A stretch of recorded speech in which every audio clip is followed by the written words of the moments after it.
want to get a little bit into crypto taxes with you here. It's the funnest topic of all. I know you've all been waiting for this. We've put it off now for a couple of weeks.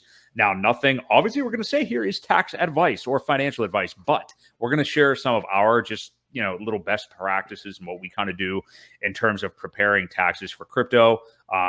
Not that the IRS has any idea really what they're doing with it either, but especially once they actually get your tax forms for crypto, they're going to be totally clueless. But it is a good idea to, obviously pay your taxes, know what your taxes are when it comes to crypto.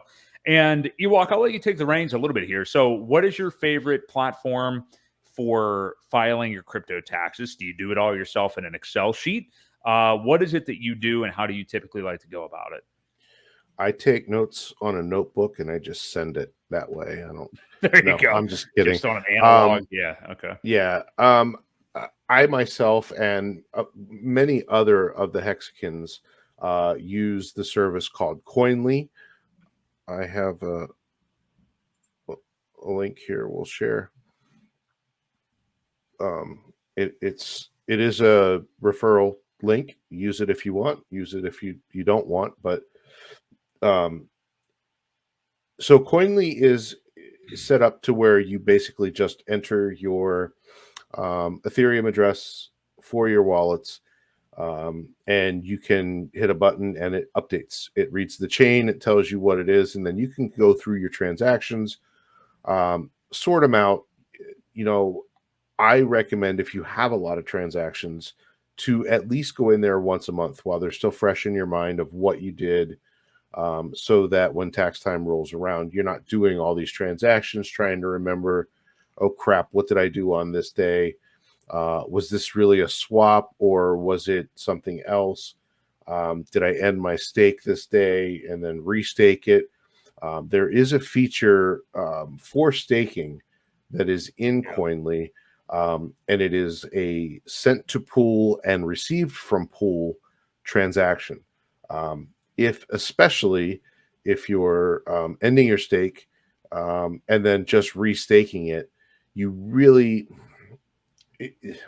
there's a very gray area here with this. Some people would say that is a taxable event. Some others say, well, I didn't do anything with it. I didn't make any money. I just restaked it. So that's not a taxable event. Again, we aren't tax professionals. You should talk to your own. But there is a function in there that you do have to reclassify your end stakes and start stakes as either sent to pool or received from pool. It makes your life a lot easier. And like I said, when you do that stuff, don't forget to end your hedron. Claim your hedron, I should say. And then those are also considered airdrops. So you click that in airdrop or whatever. And then if you're going to stake your hedron or your ICOSA, you can also do airdrop and then send to pool or receive from pool. So there's a lot of good things that help you organize it in there. As far as Hex goes, it's one of the best that I've found anyway, that will handle those type of transactions the easiest. So I looked through quite a few of them to see what options they had, and Coinly was the best in my opinion. So I know you use it as well, and you've tried it. So what are your thoughts on it? I totally agree with you. And yeah, this is definitely going to come off like we're being paid by Coinly, but we are not. It's just that, there's so many difficulties with filing crypto taxes that you do need to have a platform that understands crypto. And that's the cool thing with Coinly, which is spelled with a K. Everything I say, I feel like I'm being paid by them. But should I flash the banner now? There's no way on like a TurboTax or a Tax Act, or God forbid if you actually go to like Jackson Hewitt or something and like just literally walk down to a tax filing place. But there's just no way anybody's going to be able to do that. You need to have a platform that actually gets crypto, and it is awesome. Like you literally can just import. I minted a lot of Zen wallets, okay, and I imported it was a pain in the ass, but I imported every single one in there to account for the fees, like the ETH fees. So yeah, it took me a while, but I mean, like, not any longer than doing, traditional taxes, just because of the ease of use on there. So yeah, you just import your wallet. It will literally track every single transaction that you've ever gone through there. Now, you do have to remember that the output's only as good as the input. So you may have, I'll just give you an example. You probably haven't come across this, Ewok, because I don't think you have to do this very often.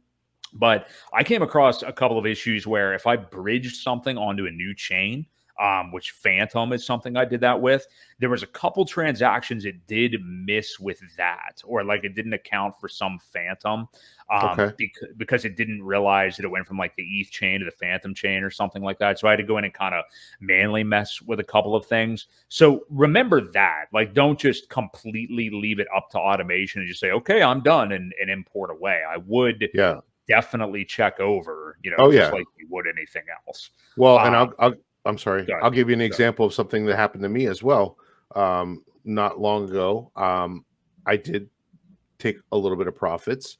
And when I went to cash out, the first place I went was Coinbase because it goes right into my bank account.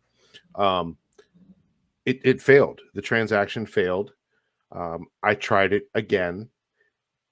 It's failed again. So then I just sent it off to crypto.com and loaded the card, and I just put it on there instead. When I went to Coinly, it saw that cash out. It said, this was your buy-in amount, this was your sell amount, this is what you owe, were your gains, and it did it twice. It calculated that amount twice, even though it never actually went through. It saw it as a withdrawal.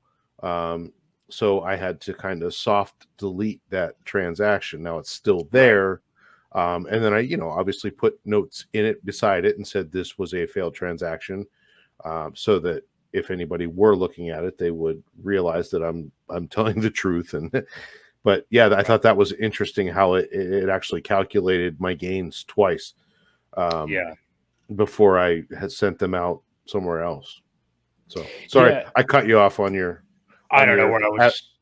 I don't think I really had much else, but it is. Yeah, I really like the technology of it. It imports everything automatically, and maybe the most challenging thing is for anybody who, with any exchanges that you're dealing with, if you've never used an API, that is a very handy tool to have as well. Now some of these exchanges, whether Coinbase, Kraken, I'm not even going to say Gemini anymore, but like just some of these exchanges, you will either you can either just download straight like a tax document, like some of them will just have something like that to straight download. But I think for security purposes and for, frankly, the best reporting, find out in the settings or in your account how to create an API key, and it can run data for you from like X date to this date. So just go back to like the beginning of time, which you do want to do. You got to remember that, because you want to make sure you know what are long-term capital gains versus short-term capital gains. So go back to the beginning of time that you registered on that exchange. It'll track all of your buys, sells, everything from then up until the last calendar year. So everything up through 2022. So you want to make sure you do that. Like if you've been registered since like 2017 somewhere, get all of that data. It's only going to help you if you do that. So, well, yeah, because your purchases will be, they won't be recorded. If you only get this year's data, it won't record your purchase data. So even if you bought, say you bought Bitcoin in 2017 at near the top for 17, and then you just sell this year at 40. If you don't include that buy data, it's going to think you bought it at zero. You're not going to have buy data. So you're going to pay gains on all of that rather than just, from the 17 to the 40. So keep that in mind. And, it is important to save yourself. Yeah. And then what it'll do, basically, I noticed we haven't mentioned the price, but I this year, for the average person with the average amount of transactions in crypto, I'd say you're probably going to have to do I think it's the 1,000 transaction tier, which I think last I looked was about a $280 cost for the service. So I don't think it was quite that much. I will check. Maybe you got a discount I didn't or something. I'm going to have to complain to the you're reading ads. Complain to our sponsors. Yeah, exactly. Just joking, kids. But so go ahead. the trader platform or the trader plan is up to 3,000 transactions, and it's $179. So if you do more than 3,000, then you deserve to pay the pro price, which is 10,000 plus transactions, is pretty much unlimited for $279. If you're just doing a basic hodler,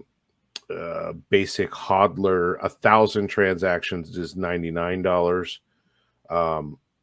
And then, like I said, $99 for the hodler, anything under 1,000 transactions. So for the average person, that should suffice, I think. Right. Unless you're, way deep in a lot of different coins and you're trading and you're staking and unstaking and just doing a lot of things. It takes a while to add up to that. That's over, 250, 300 transactions a month in some cases to get to even that. So should be good.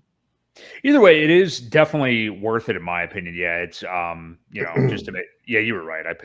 Looks like I paid $179. Yeah. So and then when you do that, it will print out. So no matter how you do file, if you do TurboTax, it will give you the TurboTax document where you can just kind of drag and drop it right into TurboTax. If you want the full report where you're going to send it in, you can do that. Or if you have an accountant, it will print out that full. I forget what it is. I don't remember. Forms. One of the forms. Yeah, it'll give you the Schedule 8949 and Schedule D. Those reports. It gives you a capital gains report, income report, tax act, TurboTax, all kind of stuff. End of year holdings report, buy sell history, trade report, transactions. So there's a lot of stuff that's included in that price. It's not just printing out a document and you're not really getting anything, and you always have it too. Yeah, it's really comprehensive. It'll keep some of the stuff, the data that you need in there for the following year. It's basically just like any other tax service, but for crypto, and you just hop on every. I have found it to be really, really valuable, definitely necessary for me. So just download the Excel file at the end of it. That's what you're technically paying for. And then, you actually can go in and like connect all your wallets and everything like that and take care of everything, I think, for free. It's just whenever it's going to give you your actual report at the end. Yes. So, So big fan. If you want to do that and just get a feel for it and see if you like it or not. Now, you're not going to be able to test the documents that it gives you, but, play around with it, hook a wallet up and see what it does and go from there. Check it out. And they're compatible with like every wallet. Like, I mean, I even have for any DOT or Kusama that I hold in their native Fearless wallet, I have the Fearless wallet even on there. I mean, like it has everything you could possibly want. So it is very, very sweet. I'm a fan. Yep.